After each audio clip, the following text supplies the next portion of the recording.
Bakit importante na chine-check din natin yung contractor mismo ng developer na bibili natin na condominium property?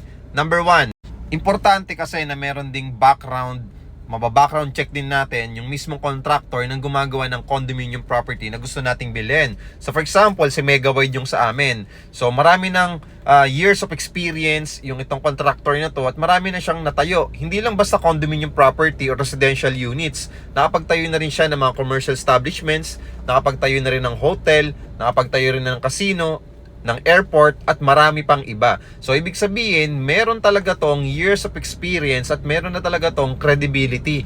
Meron na tong pangalan sa industriya ng construction.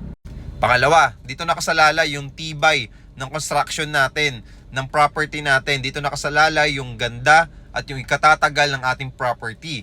The more kasi na mas maganda ang pagkaagawa ng structural ng ating property condominium, mas gaganda ito, mas matibay compare sa iba. Ibig sabihin, sulit na sulit yung magiging investment mo dito.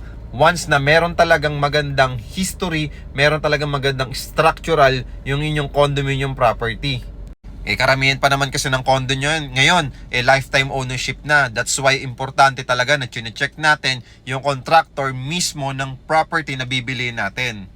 Pangatlo, syempre, kapag alam mo at kilala mo na kung sino yung contractor ng property condominium na bibilin mo, meron kang peace of mind na matibay ito, okay, maganda ito, at sulit na sulit for investment kasi nga lifetime ownership na to.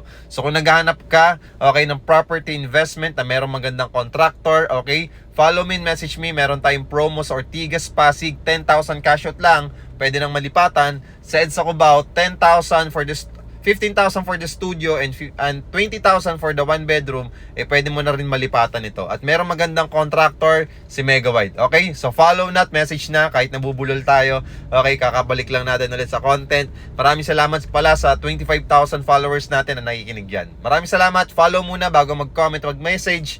Nang sa ganun, masendan kita ng complete details, photos, and sample computation.